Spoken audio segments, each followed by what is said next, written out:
Good evening, ladies and gentlemen. Welcome to the Rogue Wave podcast, the frequency for all things pop culture and the disruptors behind it, presented by Rogue Matter. We talk comics, movies, TV, and pop culture with the rogues who create it every Wednesday night, 8 p.m. Eastern, right here on Facebook.com/Rogue Matter Podcasts. And it is immediately turned into its own podcast that you can get on all major podcasting apps. You can go to roguewavepodcast.com to subscribe. That's Rogue Wave without the E, W-A-V. Tonight, we got a fun show tonight. It's Halloween, so we are going to review a non-review of Helstrom. We're going to do the 5-episode challenge. Are we hooked? Are we not? Does it matter? Because that show might not be around. Jared Leto is back as Joker. We tell you why it's the best thing that could possibly happen to the DCEU. Oscar Isaac, what's a Moon Knight, and why does he want to be one? As always, and we're going to be joined by Mr. Chris Arrant from Newsarama. As always, I am joined by my cohort in crime, Mr. Hassan Godwin. How are you doing, sir? It's Wednesday. It's another Wednesday. You know what? What sucks? It's really gloomy out. Like, it's rainy and gloomy out. Mm-hmm. I'm in a good mood. I know. I'm actually weird, wet, and moist Wednesday night, and I'm pretty like fired up as well. So I don't know why. Yeah, something's wrong with us. So I wanted to do a start with this tonight before we go into Rogue Rage and talk about Joker, because that was a big story that dropped like the day of our show last week. We didn't really touch upon it last week, right. And then we got some Oscar Isaac stuff that I think is pretty exciting and interesting. It's Halloween, so we were obviously, this is behind the curtain talk for everybody. We wanted to figure out a good Halloween topic, and luckily Helstrom, I wonder why Hulu released it this week of all in October. Yeah, that's so strange, but kind of gave us our Halloween theme. But we were bouncing back. So friend of the show, Dave Rosenberg, so shout out to him, Rosie, suggested to us, why don't we review Monster Squad? And that got us talking. You actually said Monster Squad was terrible. I remember it from as I was a kid, and it was one of my favorite movies as a kid. And I was like, oh, this is going to be a great movie. So you had actually suggested, bringing up our favorite 80s, what are our favorite movies, scary movies as a kid? Now, I wouldn't call Monster Squad a scary movie. However, in preparation for potentially discussing that, I did go back and rewatch it. It's not a very good movie, but so I agree with you in the sense that it was not very good. However, I want to come to its defense. It still put me back into my, I guess, when did that movie come out? 1987? I think at 88. 88. I think that was a 1988 movie. So, because I was going to say, it was a sense memory time machine, and I was 8 years old again.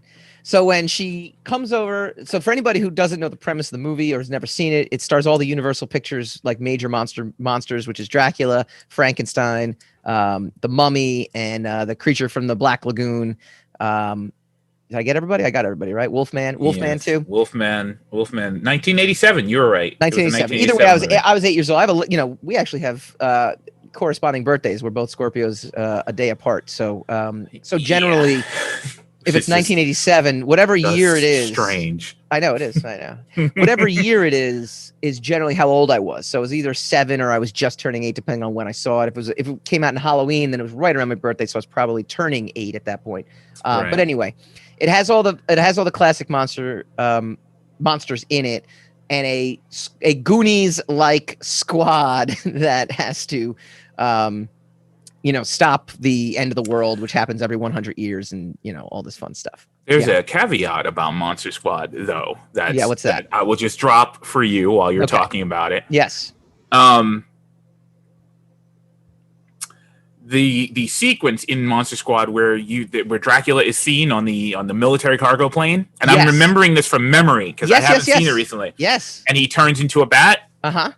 Is the first time since Abbott and Costello meet Dracula.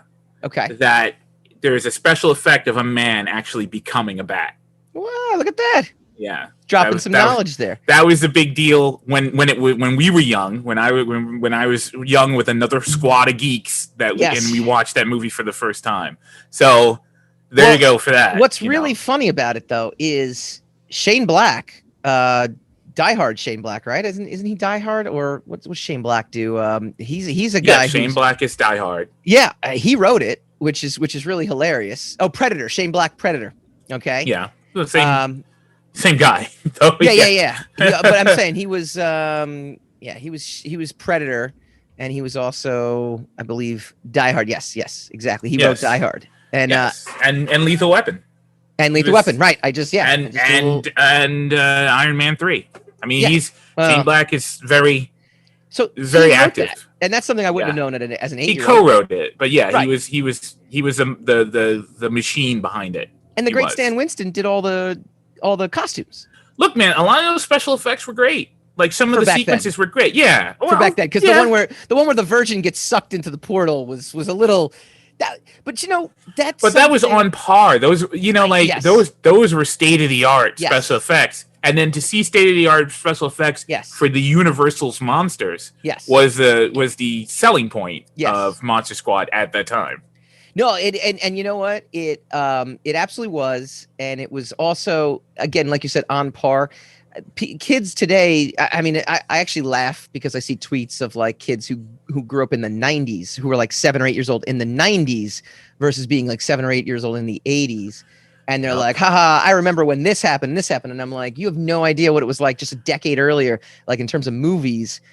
Those were the special effects. And you just had a general, I think I've said this on previous shows, especially if you were a kid, even if you were probably a teenager, you just kind of accepted it because it was the best thing you'd ever seen. You know what I mean? Like that scene in Ghostbusters when isn't that kind of how we do things now? Isn't that how we look at things now? This is, that's pretty good. That's, that's the best it's ever looked, right. So, and we're going to be floored. You had an acceptance that they couldn't do better, you knew like now, some movies you sit there and go, wow, they could have done better even back then. Like you did realize the difference. Yeah, there were bad movies back then. There were some bad special effects extravaganzas back then. Right, you did, and you're like, this is not as good as like what I just saw in like Big Trouble in Little China, or this is not as good as what I saw in like The Goonies, or you did have comparables. You could see the money on the screen. Yeah. In other words, exactly. But anyway, so but the movie does have some positives, and it did take me back to being 8 years old when she's holding Frankenstein's hand, and she's yelling at all of them, "Don't be Chicken S, don't be Chicken S." Yes. Yeah. I remember that. I mean, it was like cursing in a film, especially at like 8 years old, was like a big deal. And she's like, "Don't be Chicken ass," and she's like 5 years old, and I was like, "Oh my god!" I'd look around for my parents and stuff. Yeah. So I'm going to tell you right now, Monster Squad as a movie, I mean, really thrown together poorly, still an enjoyable ride. For Mr. Still got the nostalgia pang. For Mike Dolce. Yeah, okay. All right. An enjoyable. My Monster Squad experience was weird because I was going to the theater to see something else. I don't remember what it was. It might have been like 1987. Could have been anything. Yeah. But it was a double feature. So they were, but it wasn't. Let me get that right. It wasn't. I didn't pay for a double feature. It was one of those theaters that were showing two movies. They would show Monster Squad in that theater, and then at 6 they would show another movie, and then at 7 they would maybe show Monster Squad again. It was one of those kind of situations. In the Bronx, we didn't have multiplexes. We didn't have that many multiplexes. So a lot of the movie theaters just had to trade off movies every now and then in order to keep a schedule. So I remember going into the movies, and I didn't realize what movie I was watching. I was watching the end of it, because I was there to see something else, and for the life of me, I can't remember what the other thing I was there to see was. But anyway, it doesn't matter. And so I saw I saw most of the last battle, but I didn't know what was going on. And then I saw the kid at the end where the military shows up. "We're the monsters, son," and he says, "Who are you?" It's like, "We're the Monster Squad." And I'm like, "Oh, I guess this is Monster Squad." And then they ended with the song and everything, and you're like, all right, Now I saw it years later on cable. And look, I was a kid. I wasn't thinking, well, this is not a quality movie. You know, like I wasn't thinking that. I was like, all right, Monster Squad's, everything was trying at that time. Everything was trying to be Goonies. Everything. Well, that's exactly it. And that's the part that got me so frustrated because as a not 8-year-old, I was like, oh my God, but it made no sense as to, I mean, it literally had a chunk double, like it had the guy and they would just call him Fat Kid. Like they weren't even yes. like they weren't the one who gave us the very famous Wolfman's Got Nards line. Yes. And you know what's funny, not to get off on a tangent, it's none of those movies really could be the Goonies. Like the Goonies had a special chemistry because of the director and because of the production, in general. Arguably the greatest. Richard I Donner, want to say the greatest director, but it probably a specific, maybe arguably the most versatile greatest director of all time, right? Like he's done everything from serious to blockbuster to kid friendly and done it all at a high level. There haven't been too many bad Richard Donner movies, but when it's Richard Donner, it's like a lot of times you'll watch a movie and not know, this was another Richard Donner, because as you say, he was very eclectic. He made all kinds of different movies. So. And then it had it was Spielberg was behind it. It was that's what I was gonna say. Spielberg, right? Exactly. I mean, you have. Yeah. So, and so everything that tried to be Goonies just was so blatantly not Goonies, right? That it's just like the same thing now with Stranger Things. Everything comes along and tries to be Stranger Things, right? And it's not. The closest thing was It, and it had most of the Stranger Things kids in it. So exactly. Well, it had at least one of them. I'm sorry. I don't mean to misspeak. But anyway, it doesn't matter. Yeah. So Monster Squad, it has a special place. When I was saying it's not that great a movie, it's not. But I mean, it's a big part of that era. Yeah. Of, that late 80s era where, so 84 to 80, to 90 have some of the most legendary nostalgia moments for our generation that exists. So and we won't even get into, because I want to get onto the Rogue Rage segment, but we won't even get into House, which is one of my favorite movies. And House was scary. I saw House at camp, at sleepaway streams camp. for free on Amazon if you have Amazon Prime. I just doing my research here. And The Gate, which is also another movie. I saw stills from The Gate, and and that all of a sudden was like, oh, I remember that movie too. With Stephen Dorff as a kid. So we won't get into them as reviews, and that was our Monster Squad review, Rosie. Or non-review. I hope you enjoy it. But definitely a lot of fun Halloween viewing that I will be doing over the course of the next couple of days. Pretty exciting. All right, shifting to this. All the rage in the pop culture world. We call this segment Rogue Rage, and boy, do we ever have it. We saw it last Wednesday, but we had our show already set up and things were going, so we were like, we'll save it for this week. And with the lack of content, I don't mind doing this for the. Stop telling people we lack content, and that's just giving away the. Well, they know this. Giving away the magician's trick. No. They know there's a lack of content. Yeah, but we're supposed to stay cool. We are filling that void of lack of content by putting on an hour-long show every week. We're supposed to stay cool in the face of the enemy, though. We are. This is us. Well, all right. Okay. I'm just saying, we have a different idea of what that exactly. means. Exactly. Right. So Jared Leto returning as the Joker in Zack Snyder's Justice League. Jared Leto, the Oscar winner, is set to shoot additional scenes as Joker in Zack Snyder's Justice League. Filming is currently underway. According to Hollywood Reporter, Jared Leto will get some scenes. This is pretty significant, as the character was never in the original version of the film. Leto could give fans what they want by sharing the screen with Ben Affleck's Batman, and the actor is also on set shooting additional photography. Amber Heard and Ray Fisher are among the other actors shooting new scenes, but it's unclear if any other members of the cast are on set. What do you think of this development? And I'll tell you why it's the greatest thing in the world in a second, but I want to get your take. When you hear things like Jared Leto doing his Joker, what runs through your head? Look, you're never going to get, as far as I'm concerned, the greatest Joker was Heath Ledger.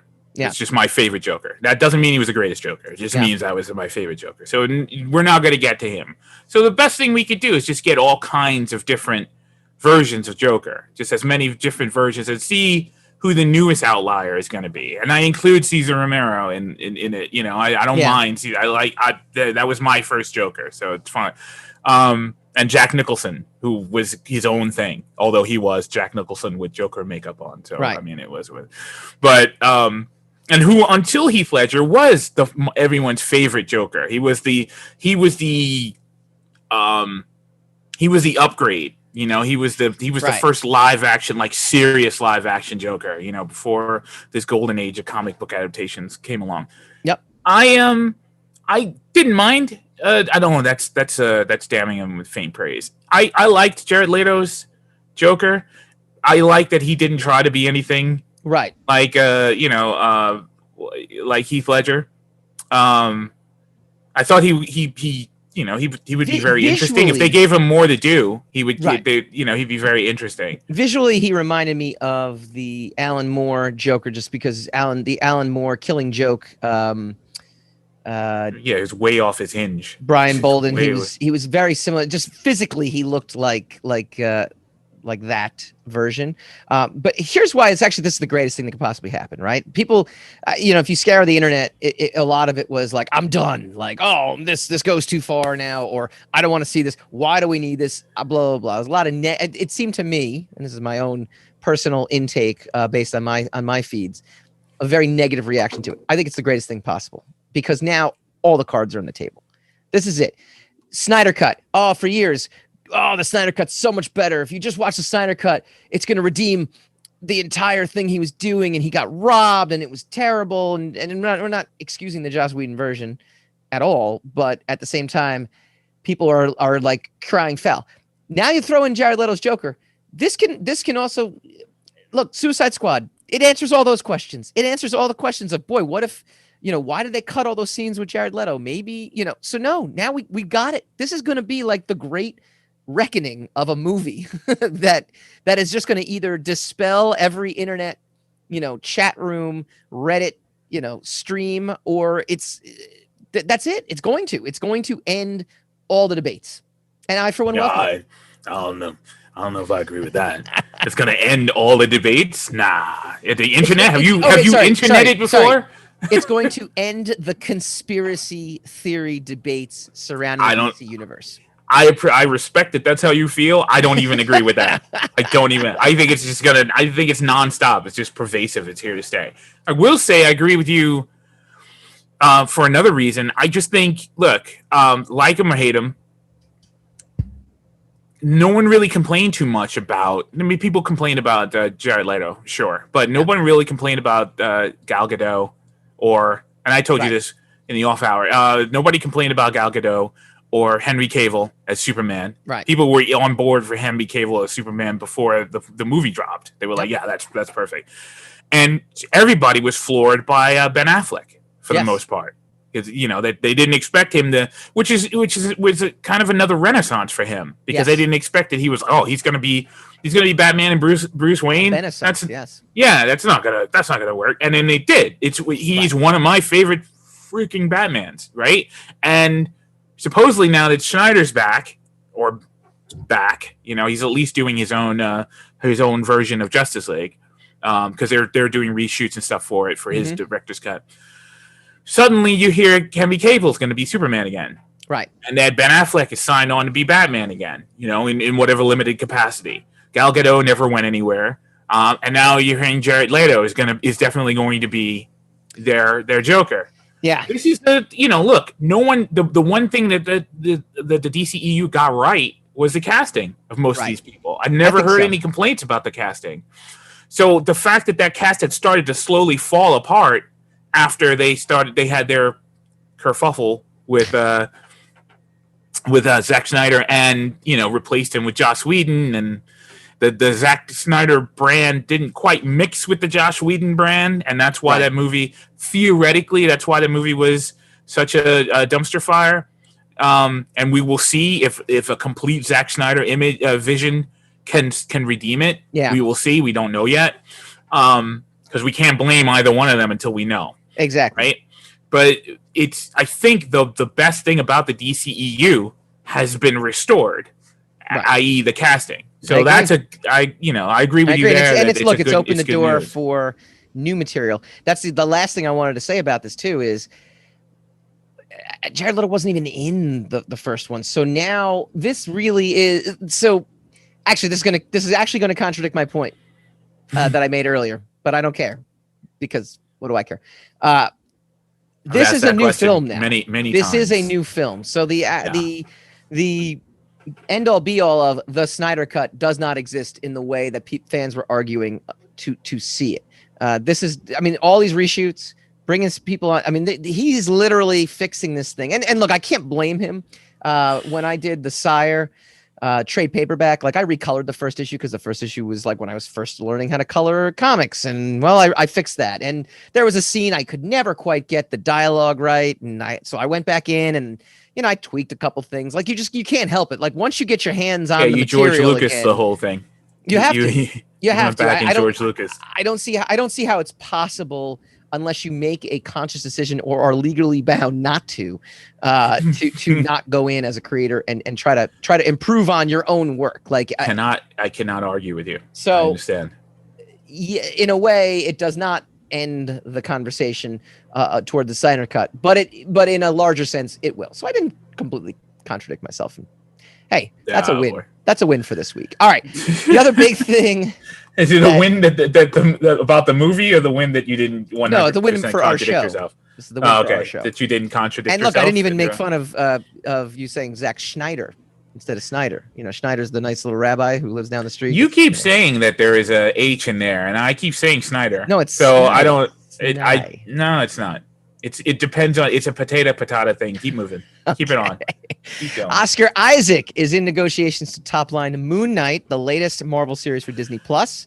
The deal making sets up the return for Isaac to the four-color world of Marvel, as he played the blue-skinned titular villain in Fox's 2016 Marvel movie X-Men Apocalypse.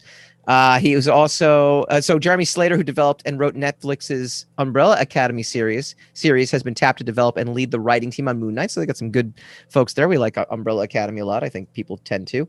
Last year, he's Kevin second Feige's, season at least. What's that? Second season at least. Yeah, well, no, I think overall. I thought it was good, but the second season was really great. I became a devotee from the second season. Yeah, people really dig that. Last year, Marvel Studios boss Kevin Feige said Moon Knight will have a larger role in the Marvel Cinematic Universe beyond the series, which suggests that Moon Knight will have a significant role in the MCU. This makes Isaac a reason for those unfamiliar with the character to get excited. We'll get into the character of Moon Knight in a second. My initial thought when I saw this was, it's like, this is round 3 for Oscar Isaac, right? Like, I mean, he was in X-Men Apocalypse, which... Apocalypse. Aside from Last Stand, is arguably the worst X-Men movie. X-Men Dark Phoenix, I didn't think was as bad. It was boring, but it wasn't as bad as... I thought X-Men Dark Phoenix... per the other movies was probably one of the more solid ones. Yeah, I won't disagree with you. I thought it was a little dull and didn't move. It was late in the game. It was It was a twilight of the whole series of the whole franchise. And not counting New Mutants as anything, because why could you? Right, exactly. X-Men Apocalypse was really bad, and Oscar Isaac was wasted in that role. And then you fast forward to. You don't fast forward because he was doing it simultaneously, and it happened to come out a few months earlier. You have Force Awakens, and you have his character Poe Dameron take a complete left turn in Last Jedi, and then take a complete right turn to that left turn. So he still ends up in a position he was never in before. We could do a whole show on the sequels. What was it? On the wasted Rise potential. of Skywalker, right? So poor Oscar Isaac, and now he's signing up again. Like, at some point, you're either the boxer or the bag, right? Like, and he's signing up. I think he'd call himself the boxer. He's getting paid for all these things, man, and he's becoming one iconic. I mean, regardless of whether it's good or not, he's one iconic thing after another. Poe Dameron is going to be in the Star Wars lore for as long as Star Wars goes, right? It doesn't matter. Be like Harrison Ford, who's like stars in like hit movie after hit movie for like that stretch in the 80s and early 90s. You're okay. When's the first time you saw Oscar Isaac? He was in Sucker Punch, wasn't he? Mm-hmm. I believe he was. But he was not. He was not Oscar Isaac. Like, the first movie I ever saw Oscar Isaac in was Ridley Scott's Robin Hood. Nobody even remembers that he was the king in Robin Hood. Oh, no, okay, yeah. So I mean, he goes back. Yeah. He goes way back, and he has made like a lot of art-friendly movies. Llewellyn Davis from the Coen Brothers. Sucker Punch, as you said. He Annihilation. He just fits into all these different Annihilation Ex is the movie Machina. I was thinking of where he was very good. Yeah. Ex Machina, which was a critical hit. Yes. You know, with it. I mean, he's fine. Oscar Isaac's legacy is fine. I know. A ton of great movies. I know, but well, okay, And he's made a ton of great movies. He is a recognized actor. I'm not taking anything away from him, but this is like the third foray into this sphere that we inhabit. I mean, I guess you could call Annihilation only in our sphere too, but it's not on the same level as like Star Wars or or Marvel or at the time X-Men was a big franchise. At some point, look, this is the best shot he's got, right? This is it at this point, right? Because you're in an MCU series, Disney Plus. The quality is going to be high. The writing is going to be good. We mentioned that. So best shot at what? Of like conquering this, like being. What does that mean? I don't not think of him fondly in Star Wars. But I look at it and just kind of shake my head, go, "Oh man, what a waste!" Like, and I look at X-Men Apocalypse, I go, what a waste! Like a really good talent, and they gave him this, and so he's an actor. Is every website you've ever made like your magnum opus? It's like it's a job. Understood, right? And not every episode of our show, and not every episode of our show is well. Actually, I take that back. Yeah. Every episode is don't worry, I know that is actually the greatest podcast you've ever listened to. No, I get it. But when it comes to, and I'll use the analogy. You get a chance to draw. What's your favorite mainstream comic book that you would love to draw? Oh, me? Probably X-Men. But Same I'm thing. old school. I'm old school. As much as I love Spider-Man as a character, I would love to take a shot at writing my X-Men team. And I would love to take a shot at creating and developing the X universe, right? So that would be my magnum opus, right? Okay. And then what's your second? We just dated ourselves because the X books aren't what they were when we were growing up. I know. But what's your second mainstream book that you would want to do? Yeah, that's because there's so many X books. It would be in degrees of X. Okay. But no, I would say maybe you could Batman. say like Wolverine Batman. or something. Batman. Okay, great. So Oscar Isaac has now gotten a shot at X-Men and for the point of this analogy, Batman, and not because of his own not because of anything he did. Like basically it's like, oh, you got your shot at this. No. You got your shot at this? No. I feel like this is it. Like at this point, you're saying that though, because if it was on him, I'm not condemning it. You're entitled to. I'm just saying if it was on him, he wouldn't be getting other jobs. He wouldn't be as sought after as he was. He wouldn't have been able to go to J.J. Abrams and say, "Look, I don't want Poe to die in Force Awakens." Right. And then suddenly he's got himself a franchise. Right. So I think he's okay. I'm just saying I think he's okay. Yeah. No, I'm sure he's fine, and he's swimming in his money pit, and his money. I don't even know about the money. I'm just talking about as career goes. Yeah. Which career would you want to have? Whose career would you want to have? Again, it's not about career. It's not about the ability because I think he's past that. He's obviously a recognizable actor. He's going to get jobs no matter what. It's like achieving the level of within this space that I think an actor of his kind of quality deserves. So I'm hoping this is it. I do not understand what you mean. I'm just gonna say I don't get what you mean. All right. In this space, I don't. You let me know in the comments if you're checking us out on Facebook. What do you think about either of these casting rumors? There's also some Jason Todd stuff, which we'll get into with Chris Arrant when he gets on. Give us your thoughts. Jared Leto as Joker? Yes, no, maybe so. Oscar Isaac as Moon Knight. Do we even care? We didn't even get into what a Moon Knight is, but that's okay. We'll have plenty of time. I don't think you could answer that question in a few minutes anyway. So. No, we will have plenty of time. Plenty of time to get into that when the show actually gets filmed and shot. So we'll put a thumbtack in it for another. Put a pin in it for another day. All right, when we come back, Helstrom, the MCU's first and last foray into adult horror, debuted, and we will put it through a 5-episode challenge. Are we hooked? Are we not? Our non-review coming up next. Welcome to Button Stash, the show about the best mustaches in gaming. Casey, it's Button Smash. It's the new gaming podcast from the Rogue Matter Network. I don't know where you got mustaches from. Well, I'm not shaving. But we will talk about gaming news, reviews, inside scoops, and retrospectives. Join us live on twitch.tv/WeAreRogueMatter on Thursday nights, 9 p.m. Eastern, or download our episodes wherever you listen to your podcast. But please, Casey, shave.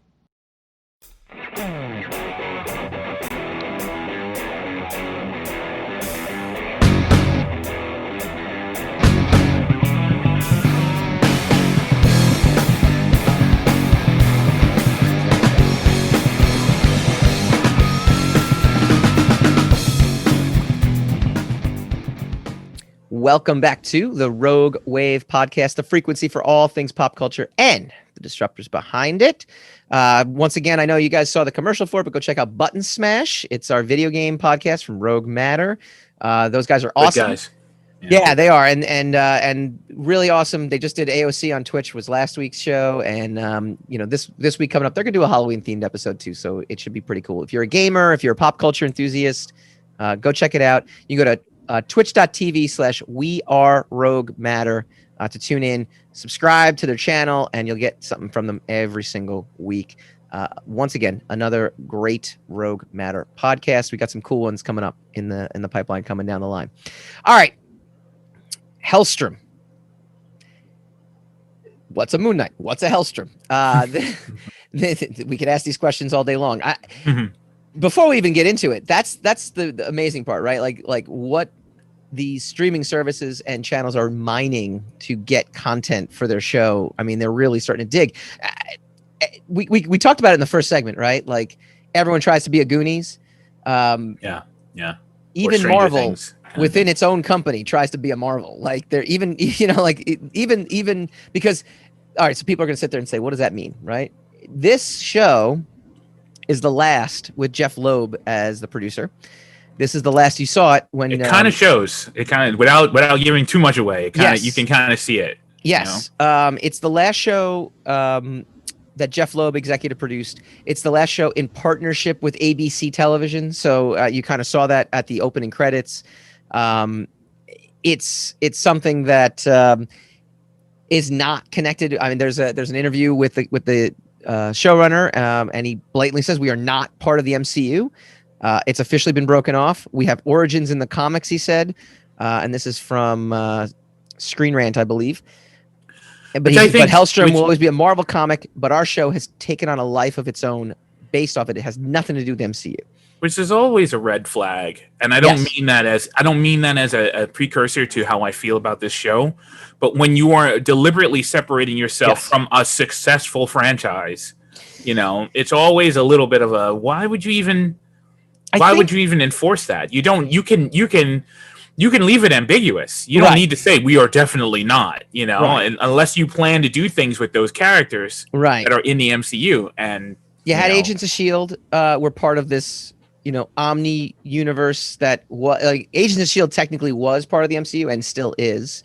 But then you had like the Ghost Rider show that was going to happen, got canceled. The Runaway show that got canceled. All the Netflix shows got canceled. So there's a level of deflation that goes into Helstrom, like just right off the bat. Yeah, right off just by brand name. You're sitting there going like, well, why am I even going to bother watching the show if it's not going to be around now? Sorry, it's like having a hamburger from a fast food restaurant that was condemned by the health agency. This is already a questionable adventure right here. Right.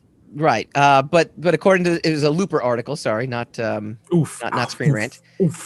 Tom Austin and Sidney Lemon. Tom Austin plays Damon Helstrom. How optimistic are you that we might see a Helstrom season 2 in some shape or form? And they both said very absolutely optimistic. We are excited for our show to get out there and hope that it's loved, and we've poured our heart and soul into it. So at least the creators are sticking to a line that you should go watch this because there might be a future to it. Now, real quick, what is Helstrom? It is a horror show. It is the darkest the Marvel Cinematic Universe show to date, even though it's not part of the MCU. It's again derived from a Marvel comic. It's based off of like Son of Satan, right? And wasn't that the original? I believe so. I think. But don't go too deep. Don't punt to me too many times because I'm not going to be able to. No, that's fine. Yeah, that's fine. it centers on Damon and Anna Helstrom, which is, again, I think she's supposed to be like Zatanna, I think, or something like that, or Satana, I think, or Santana. Very good guitar. I doubt it's Santana. I don't think it is either. Estranged siblings with vaguely described supernatural powers. Damon is an ethics very professor, vaguely, by the way, an exorcist, right?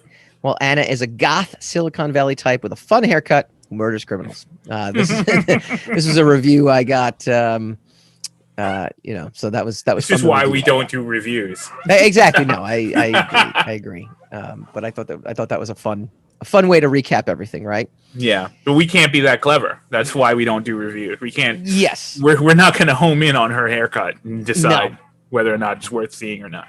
My original take on watching it, though, and then seeing reviews. So there's a ton of reviews here. Hollywood Reporter calls it a dour and thoroughly monotonous thriller. Any similarities to the character created by Roy Thomas, John Romita Jr., Gary Frederick, and Herb Trimpe are absent.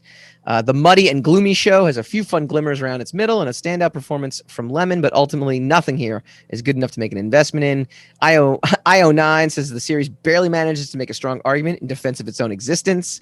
Sam Bersanti at the AV Club gave the show a C and notes the magical aspect of its world never really goes beyond the fact that demons exist and some people can do magic.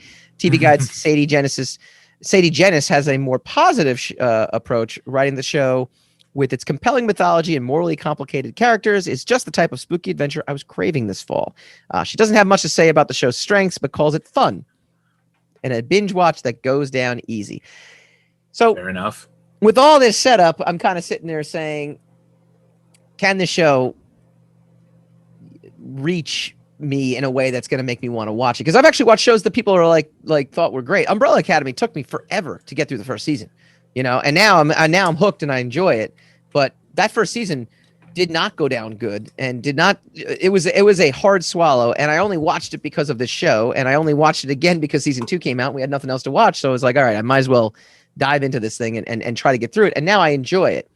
Okay. There's plenty of shows. The show Evil on CBS, which my character The Sire was featured in this past season, does kind of the same kind of stuff that Helstrom does it in a completely different way, has a little more humor, a little more family, a little better, character. So already I'm kind of going into this thing with just like oh my God. Maybe that's the best thing for it, because I actually found myself kind of enjoying it. And I thought it'd be kind of fun, based off another article I saw that said, how many episodes does it take to get hooked on a TV series? Netflix did an actual study on this. The answer is 3. Now, I promoted this as a 5-episode challenge, so we're going to do a 5-episode challenge. Because Game of Thrones, to me, was like my barometer for, if you can just get through the first 5 episodes, the rest of the series is amazing. Until. So, Hassan, I ask you, up in until our non-review, does Helstrom pass the 5-episode challenge for you? Yes. I did want to continue watching, I will say. But I'm not a good gauge for this, because if you just keep asking me strange questions, then I'll just stick around for the answer. Oh, you mean Helstrom, not my question of the 5 episodes. Not you, yeah. I didn't think it was that strange. Obviously, I'm still around 3 years later. I really researched this a lot, and I put a lot of effort into my 5-episode challenge. Anyway, I created the graphic that you see below here if you're watching on the video. I'll just wait till you're done.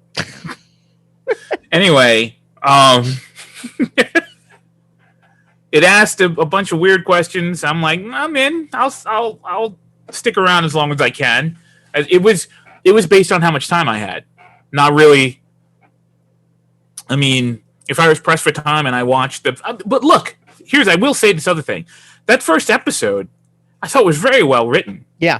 I thought that some of the interpersonal conversational pieces, some of the dialogue was really sharp. The way the sequence was cut together, the kind of weird fake out, because the very first episode really strongly mimics Keanu Reeves' Constantine. As yes. How the whole thing, but then there's a twist to it, so that doesn't make it a Constantine ripoff. Yeah, and I know Helstrom was before Hellblazer, right? In the comic book pantheon. So, kind of, it was a ripoff of a ripoff that was ripping off the ripoff in the first place. So it's okay. So I enjoyed the writing, And then, they asked a couple of compelling questions, so I managed to stick around. Am I a Hellstrom devotee?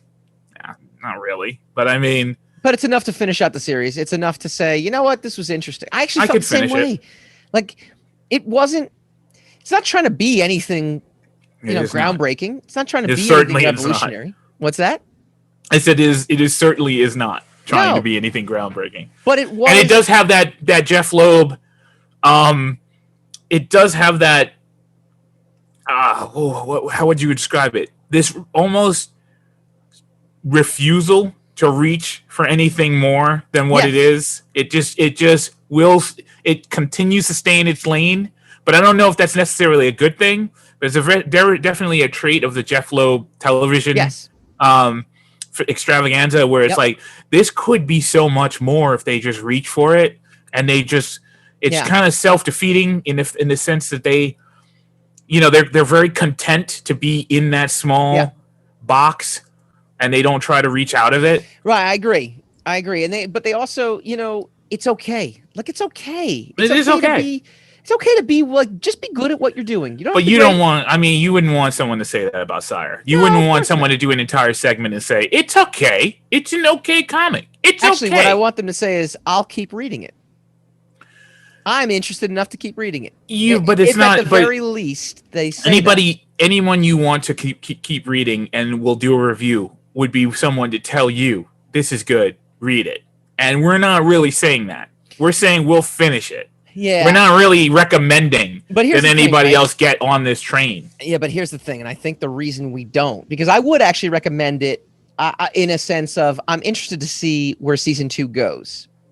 But I don't think there's going to be a season 2. I think this is it. I think they released it around Halloween. I think Hulu is like, we got it made. Well, all the creative minds behind it are off the project. Correct.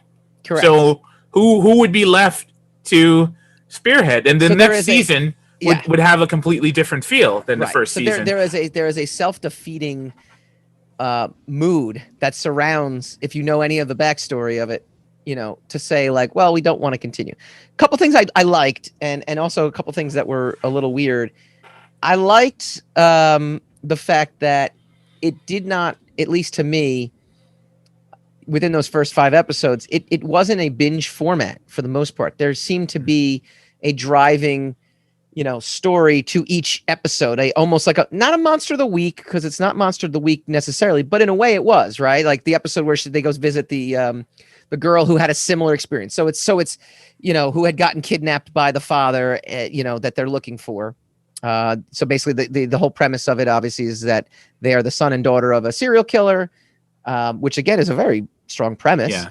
And the mother is locked away in an institution. Who had some serious affiliation with demonic affiliations, and now the mother has been locked away in an asylum because she's possessed. She's also possessed. Yeah. Right. So I mean, it's got some cool setups, right? Like it's definitely like, oh, that's kind of neat. Kind of neat. And so it's somebody they think the father might be back. This is again within the first few episodes. And they go to visit someone who was a victim, right? And I liked that episode. It felt like a very, like you used to say, like an old school TV model where it's monster of the week. It's contributing to the larger story, but it wasn't as if, the whole episode wasn't a setup for the cliffhanger at the end. It was a story. I will agree. I will say this about each episode. Each episode is an episode of television. Yeah. It has a first, second, and third act.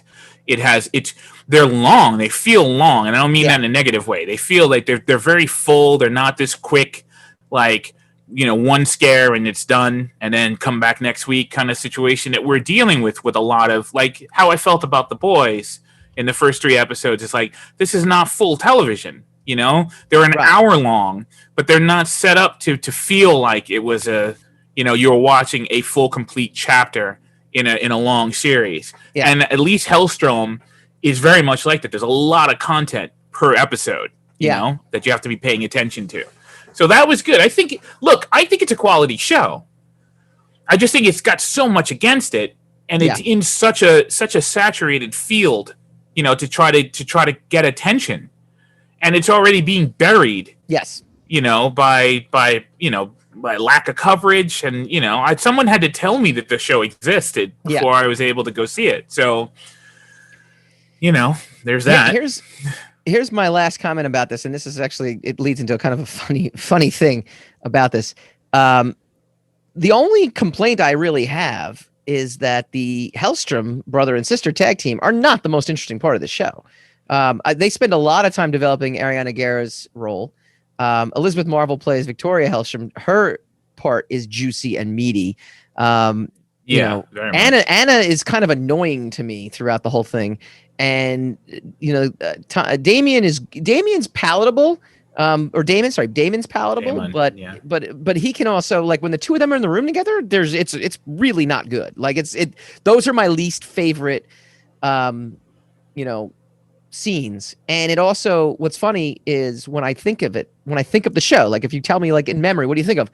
I think of that episode with the supporting cast member. I think of I think of Ariana as the nun, who kind of describes why she's a nun and what why she's forsaking. She lived a life, but now her faith is her calling. And I'm like, ooh, that's a deep character. And Robert Wisdom and Louise, who runs the psychiatric facility, and that she's got cancer. That's like, oh, that's compelling. And then, and then you find out, that the cancer could be, part of the storyline as well too. And Robert Wisdom knocks it out of the park. I loved him in, what was that show on the Wire? HBO?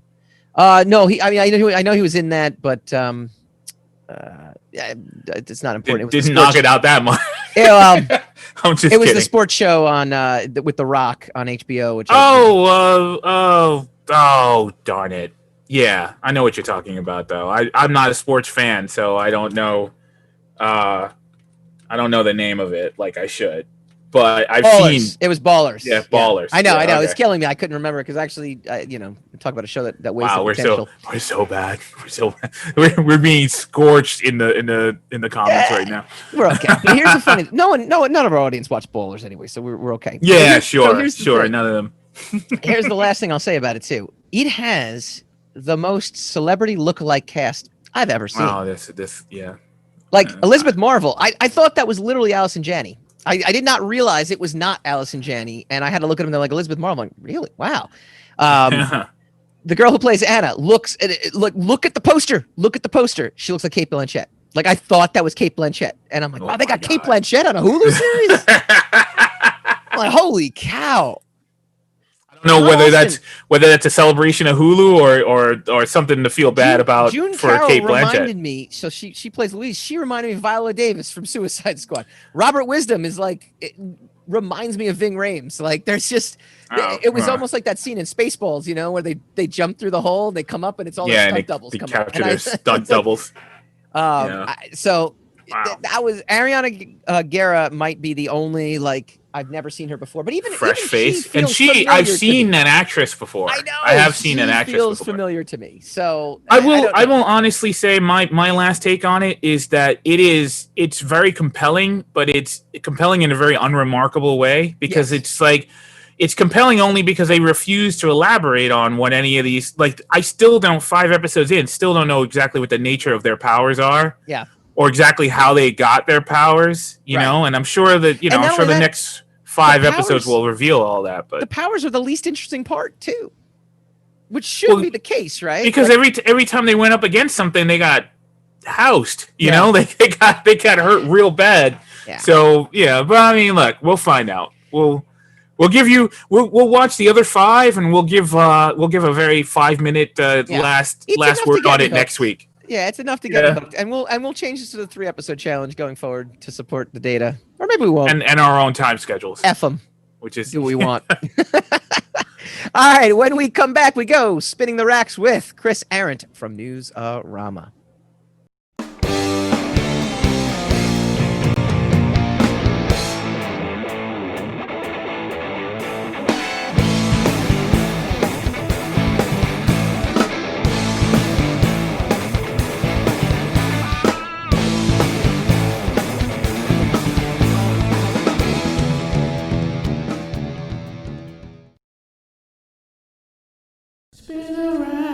Spin that rack.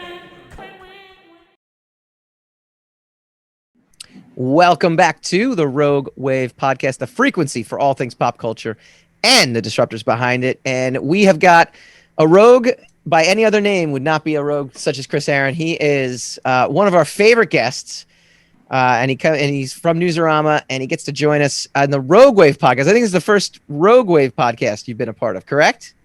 Yes, first time, long time. Yeah. First time, long time, right? So when Hassan and I were podcasting for many, many years, you would come on board and give us the inside info, Straighten us out on the all the comic book stuff that we should probably know about, but instead we'd rather lean on experts. Like that's the sign of a true something.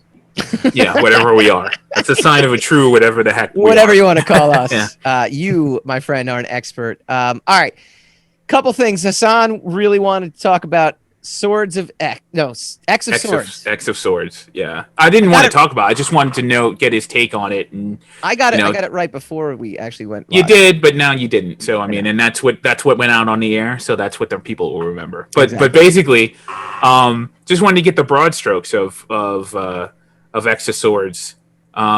It's still got it's got the same aesthetics. Correctly now. No, it's got the same aesthetics as House of X and Powers of X. So I just wanted to what's the inside track on X of Swords?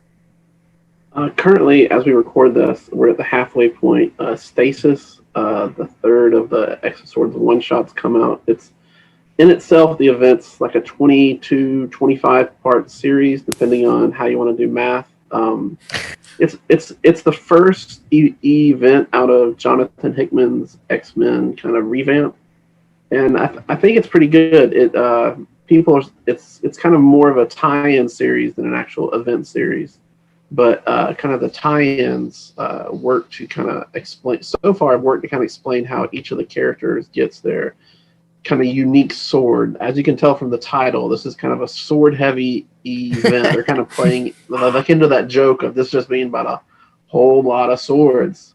Like when I saw Michael last at C2E2 is when they announced it. And right after the event, I tried to get a photo shoot with the writers going down to one of those booths at those conventions that I dearly miss, of just like one of those convention booths that just have a bunch of swords just to get them to take a picture in front of all of it. But they're really playing up with that kind of the nerdiness, I guess, of all the different swords that have been in Marvel Comics. There are a few they haven't touched on yet, but I'm holding out hope. But they have created some new swords and also reintroduced some swords. But it's kind of more than that. It's about this kind of rogue island. Speaking of rogue, that is kind of the mirror opposite of Krakoa, the mutant island that has this rogue bit of Apocalypse's original Horsemen kind of coming back and wanting to fight the X-Men. And Apocalypse, as for people that haven't read, is a member of the X-Men now, so he's kind of an uneasy kind of part of this, and he's kind of realizing that his former Horsemen here have turned against him. And the main event books have had some amazing art. I think, like, if you're just a fan of art, you should check this out. Awesome, thank you. This would be a good segue into the Sword series that was released, but I want to ask one more question about X of Swords. You mentioned this is the big first X-Men event, but the main event at Marvel has been Empire. Yeah. What's the difference? Why are they? I almost feel like at this point, wouldn't they? Disney owns Fox now, and they're trying to bring X-Men into the universe. Wouldn't they kind of seize an opportunity to kind of join it together? It is a little bit joined together. Like if you follow the pieces, like they're at the end of Empire. Spoilers here, but the biggest sword in all of Marvel Comics returned, the Sword Space Station that we'll probably talk about in a little bit. And that's going to be part of the X-Men line. The proper book itself doesn't come out until I believe December or January. December it is. But that's definitely. I'll speculate and say that's definitely going to be a part of the X of Swords crossover event by the end of it. But speaking back to kind of events, kind of overlapping each other, like readers have shown from the books they buy that people love events. Like Empire was. They love to complain about them, but they buy them. Yeah. And so, like, I don't know. It's just it's kind of just the way things go at Marvel. A couple years ago, they said that they're doing less events going forward, but then they kind of debated what's an actual event, and it's like for them, they only have kind of with the readership. There's only two things: there's the event, and then there's the regular books. What's something in between there that's still big but not that big? And currently they don't. There's not a widespread terminology to say something in between. So. Yeah. So you mentioned it. It was the return of Sword. Now, Sword was a Joss Whedon creation way back when in Astonishing X-Men, which we were talking about before you came on, how much Hassan dislikes Joss Whedon's writing. He does not know him as a person, so he just doesn't like his writing. And I thought Sword was one of the greatest creations. And I love Joss Whedon's run on Astonishing X-Men because I feel like he contributed so much to the universe. I feel like so many writers who come from outside or get their chance to step up, they like to kill people. They're like, oh, I'm going to kill this person. I'm going to kill this person. Whereas Whedon, he gave a sword and he brought Colossus back. Like he gave like positive contributions to the Marvel universe. You mentioned Sword is going to be part of the X-Men line, but it's got a big take in the MCU, the movies as well, right? Yeah, like if you were to ask me, which I guess you are, I believe the post-credit scene in Spider-Man: Far From Home is teasing Sword or something very close to it. It's like I don't think the MCU is in a hurry to launch a Sword movie tomorrow, but I think that's the building blocks to something that they want to do. Well, that's the speculation too, with Samuel L. Jackson at the end of Captain Marvel that. Why is he in space? Is because he's heading up Sword that's out there, and Sword's going to be a big mover and shaker in terms of what the MCU is doing. For those who don't know, SHIELD is the strategic homeland, essentially defense, and Sword is the space. So it's essentially the Space Force, but much cooler name. Much cooler name. Flipping Don't over. Ask me what SHIELD stands for. But strategic hazard, intervention, espionage. Legos, diamonds, cookies and cream, and I was good. Everyone always gets the strategic part because that's the first one. But even when you read what it is, you lose interest halfway. Yeah, you just glaze over. Strategic hazard, and I'm sure there's people commenting right now in the feed. Yes, they're killing us. We're being how do you not know that it's Legos? That's not a part of it. All right, flip over to DC real quick because DC is actually topping the sales charts. Like when you finally. I know they split off from Diamond, so Diamond released, their sales charts, and it's like Marvel. But then you actually factor in what DC is selling in their own distribution. They're killing it right now. Batman, especially, right? Yeah, I think the James Tynion's main Batman book has been a success. I'll kind of skip over what I thought of Joker War. I love the artwork, but I don't know, it doesn't live up to the hype for me. But I've enjoyed it, but. I'm really looking forward to more what he has planned next, which we've been teased with Batman 100. But then there's also the Three Jokers limited series, which just finished on Tuesday. The Jeff Johns, Jason Fabok. So, any coincidence that we get a Jared Leto sighting returning to Joker? So he was the third Joker essentially. You have the Heath Ledger. I mean, I guess technically he was the second Joker. You got the Heath Ledger Joker, you got the Jared Leto Joker, and you've got. What do you call Joaquin Phoenix's Joker in the movies, and at the same time you're teasing three Jokers. DC's teasing three Jokers or developing a three Joker plot line. Is there synergy there, or is it just kind of inspired by kind of back and forth?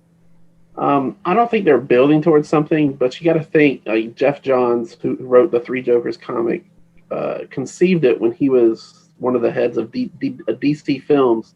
And if you look back in the rumor mill, even back then, they were talking of having films set in different universes where they could do something like this, where they'd have more than one Batman, more than one Joker. And we're not just talking film and TV, but within film, having one Joker in this universe of superhero movies, which would have been the DC extended universe, but then these kind of standalone prestige, like the Todd Phillips Joker movie. So I don't know for sure. Jeff's never said on record, but I could see where this kind of thinking could come from.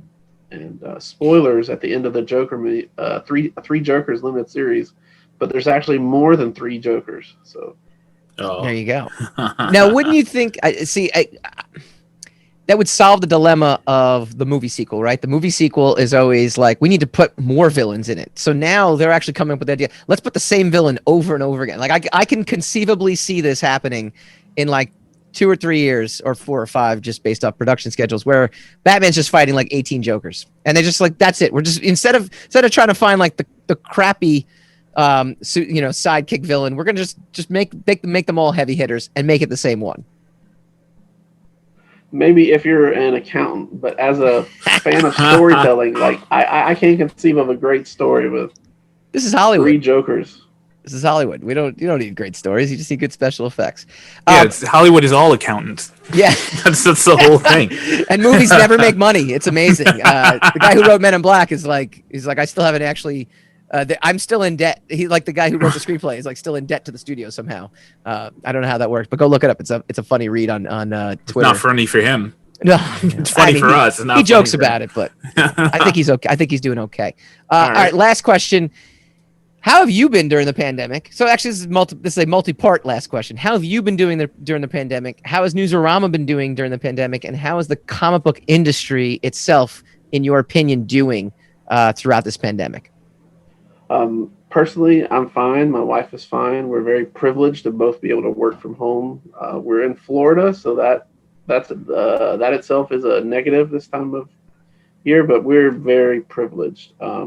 I miss going to conventions. That's the one chance where I get to meet coworkers and colleagues, and I get to look at Michael's amazing booth. Like if conventions ever return, then like everybody should go check out Michael's booth skills. They're really great. For Newsarama, since we last spoke, Newsarama merged with Games Radar, a very popular gaming website that also does Total Film Magazine and SFX Magazine.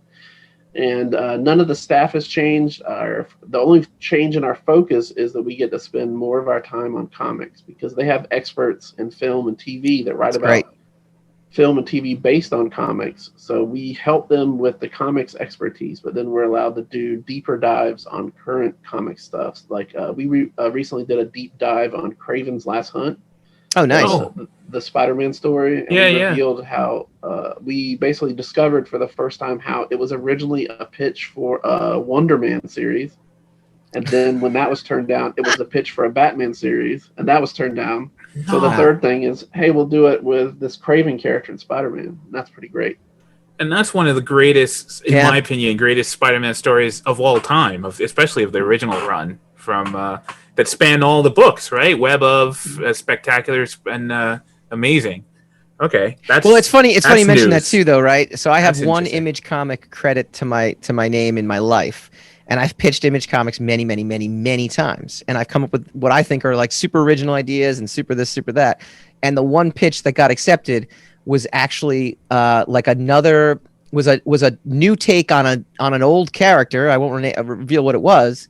And then when that pitch went didn't get accepted, I was like, well, we could just kind of change the name and change the power a little bit, but the story's still the same, and that got accepted. So it's amazing, like where the books that actually make it in your hands kind of come from. I know Kurt Busiek even mentioned recently too, right?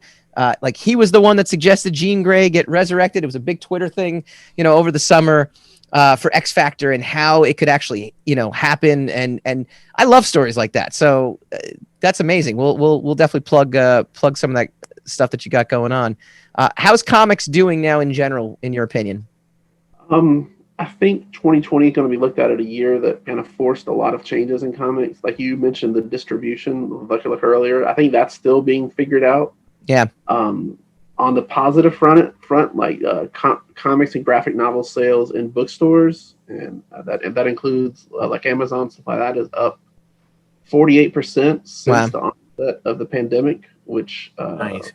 I think 2/3 of that is attributable to manga, and a good portion of that is contributable to the Dogman book, which isn't superheroes, but it's like if people love comics, they know it's not just superheroes, so they can kind of get behind that, which is interesting. As for sales in the direct market, like you're saying, it's hard to get actual numbers. Like even harder now since they use different distribution things. We've been trying on building an overall chart, but until we have it accurate, we don't want to just run speculation. Some people do. We don't. But overall, I like the shade. Throw the shade. Yeah. See, you got a webcam now, because the last time it was always by phone. See, now we get to see. I like it. I like this technology thing.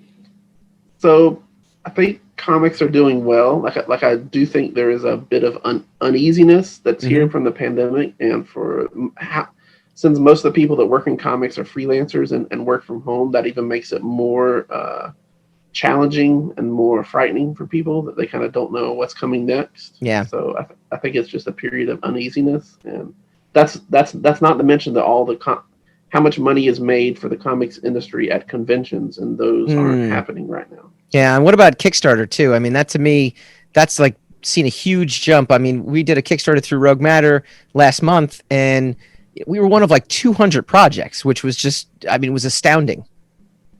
Yeah, like I think Kickstarters maybe 2-3 years ago from becoming this unusual thing to just being an accepted part of comics. Like even to the point of like, I don't think now, like when doing articles, to do an article on a comic just because it's on Kickstarter isn't of interest to people, but just great comics, whether it comes from Kickstarter, from DC, Diamond, Lunar, webcomics, Comixology, like anything like that. Yeah. But yeah, like Kickstarter is really, and Indiegogo to a degree, I guess, has really grown to become basically another way for people to distribute comics and raise money to make comics.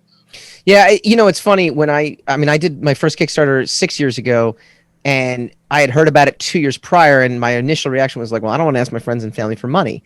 But people don't realize, or it was explained to me from many people that no, it's just another place for distribution. Boom Studios recently kind of reinforced that and said, look, we don't look at it like we're trying to raise money. We look at it as a one-stop shop, a one-click. Here's everything. You get the whole series. It's going to get you click, you forget about it. It shows up in your mailbox. What is your take on the Keanu Reeves Kickstarter that kind of got some flack that that they were doing through Boom? I think the more celebrities that get involved, the better, as long as they're upfront about it. And I think that can help. And I think as Boom, I've seen really grow in terms of not just diving into the Kickstarter community just for this and bowing out, but they've really taken steps to become part of that community, sharing other Kickstarters that aren't even their own, which in the world of direct market comics, like seeing a publisher promote another publisher's work is new and refreshing. I was concerned that they delayed the release of the book, but I'm excited of them basically learning the Kickstarter process and learning how it can be, like you said, a one-stop shop. They launch it, and then in 30 days, they've got a list of all the people to ship the books to that they've already got the money for, so they can place the orders with the assurance that the money's there and everything else. Yeah, no, it is. It's really revolutionized things, and it's just going to keep evolving. It's taken all the hope, like and the chance out of the equation when that your work is going to be a success before you even start to distribute before you finish it. I think that's a huge thing too, because there's lots of times where I've worked on pitches and I stop after 5 pages because at that point I'm like, well, I'm not going to invest any more money in something that I don't know is going to get out there. The only downside to Kickstarter, and I'll be on a forum in a few months. Next month, discussing this on Facebook, is that the only downside to Kickstarter is there's a lot of crap out there too. And I don't mean that to be negative. I mean that in the sense that I wonder how much people are about the actual work. And Hassan, you and I talk about this all the time. It's more about supporting the person sometimes, or the artist or the team, which is still a good thing, but ultimately not the work. I mean, I've backed projects that 3 years later I still haven't gotten yet, because I liked, I was like, oh, I'm genuinely rooting for this guy, and here's my $25, and it's been 3 years. You know, Yeah. or when I do get it, I go, oh my God, this was not good. Like I'll read it and be like, you're like, oh man, you know, people talk about separating the art from the artist and you can't do that. Well, what happens when the guy you support or the girl you support turns out crap? Like, how do you reconcile that at that point? So I don't know, Chris, you don't have to comment on that if you don't want to. It's interesting that it brings up the business aspect of all, and Kickstarter kind of puts that up front of making the comics creator have to fully take on being the business person in this, not just marketing the book like it is in like creator-owned comics, but producing the book, editing the book, fulfilling the book, shipping the book. Like it's famous. Like if you follow comics creators that are on Kickstarter, they always seemingly post a picture when their books come in, these big boxes upon boxes that take over their houses, and just dealing with that. Yeah. And like you said, like for some crowdfunding that I've supported personally, it's about supporting the person more than buying the product. But for places like Boom, that's pushing the idea that it's not just about supporting people that don't have the money to do it, right, and not get paid for it till years later, but can. But basically, they're just pre-ordering a book, just the same way they would pre-order a book from their local bookstore. Yep. Yeah. No, it is. It's this year has been. You know, Hassan and I were talking off camera a little bit. There's so many times where we sit there and we need the deadline, we need the push, we need something to actually make us. You know, get us across the finish line in a lot of ways, right? You're like, oh crap, this, you know, the book is due, the script is due, you know, whatever it is. And then you do it and you just wonder, boy, why did I not just take the initiative? Well, comic industry and the pandemic, I think, is exactly the same way. I think the pandemic has been that push to like, okay, DC, get new distribution. We don't all have to be tied to Diamond. We can explore Kickstarter. We can explore all these other things. So it's definitely been a wacky year, but there's always positives and or experiments that have kind of come through from it. So, Chris, we love having you on. We're going to have you on again. We're going to make this Spin the Rack segment, you know, all about you, because you know what's going on and you can take us on a deeper dive than the two of us schlubs, because we're too busy creating comics and watching movies to talk about. So we love having you on. Tell everyone where they can find you and where they can read all of your awesome articles. I write about comics for Newsarama.com. You can find us on Twitter at Newsarama. It's really easy. I'm also on Twitter posting weird comics art, weird pro wrestling pictures. Which I'm a big fan of. I have some pictures of Michael that I want to share. Like once I get 10,000 followers, I'll be sharing that. Nice. That's it. No, you'll lose followers if you show anything. Like I've demonstrated that I do not bring more people. I you know, your numbers will drop. So I don't know. I'm just looking out for you. That's at Chris Arrant. Like if you're not sure, just go to newsarama.com and you can at the bottom of my articles is links to my Twitter and Facebook and even LinkedIn if you want to, I don't know, bother me about work. Well, we definitely will. Thank you so much for joining us, and definitely give Chris a follow on social media. And love having you on. Now, go get back to work. Go read some comics. Go read some comics. All right, that is our show for tonight. Next week, will we review Helstrom? No, probably not. Will we dive into Monster Squad? Probably not. But I'm sure there will be some more comic-related stuff happening in movies and TV, and we will have Sebastian Sanchez on. Who is one of the Rogue creators. He did Key to the City. He did artwork for that, which is now available on roguematter.com. We bumped him for Chris, and we make no excuses. We appreciate that. We'll do it anytime. Anytime, Chris. Anytime. We'll see you guys next week.